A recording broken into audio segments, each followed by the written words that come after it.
She was 2 when I came into the world, and not happy about it.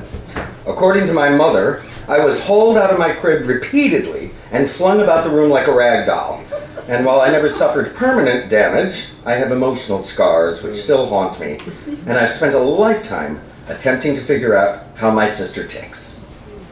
We grew up in a rambling 3-story Victorian Ripley with turrets, a library, a dumbwaiter, and plenty of places to hide, which was ideal when my mother went to work and there was suddenly a stranger in the house, hired to look after the kids. A succession of housekeepers kept my mother on her toes as one after the other fled the house, terrorized by my sister and outwitted by me. They toppled like dominoes as my sister's reign of terror evolved, and by the time she set me on fire in the basement, we had already gone through 3 or 4. Betty was brought in to wield an iron fist and keep both of us in check.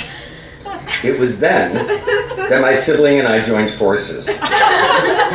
Because our hatred for Betty was more intense than our dislike for each other. And together, we were a force to be reckoned with. Taunting Betty mercilessly whenever my mother's back was turned.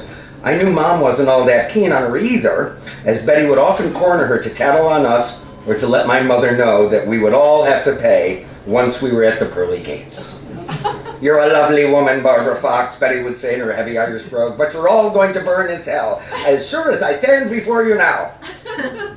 Mom didn't like her and would complain to my father late into the night, but she was running out of options because Jews don't believe in exorcism, and my sister was out of control. A cocktail party in the spring of '62 set the scene as the house filled with neighbors who drank to excess and the clink of martini glasses filled the cool night air. With Betty running ragged passing out the hors d'oeuvres, my sister and I were relegated to the 2nd floor with no real supervision, and we hatched a plot to drive Betty away and her mustache once and for all.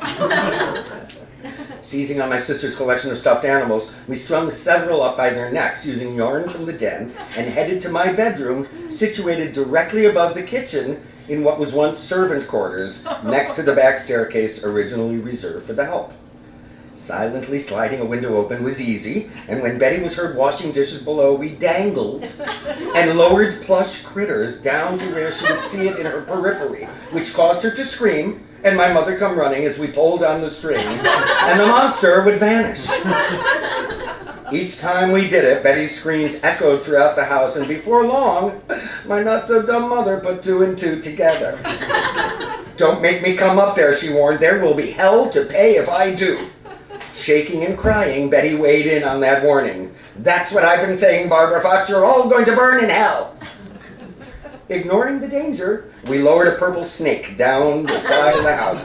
But my mother had been quietly watching and waiting to see the crime with her own 2 eyes, and immediately began to climb the wooden staircase, cursing and warning of the spanking headed our way. Panicking, my sister decided to run and shoved me out the window as she fled the scene of the crime. I toppled to the ground, striking a drain pipe on my way down, and by the time I bounced, my right arm was broken and my clavicle was shattered. But Betty was gone before I got home from the hospital, and Mom took a leave of absence from Dad's store, making it difficult, but not impossible, for my sister to torture me in new and unusual ways. It took a fork to the forehead, being stuffed in the dumbwaiter, and some bravura of my own before I sprinkled Drano on the toilet seat and waited for my sister to sit down. Her trip to the hospital was satisfying to me, and the burning left scars that she claims can still be seen should anyone care to take a look. "Words can hurt too," my mother would say after I began a lifetime of writing about my family. "Be glad it's not Drano," I'd say to her. "We all have different ways of coping. And by the way," I added, "Mom, you're a lovely woman, Barbara Fox, but I'll see you in hell."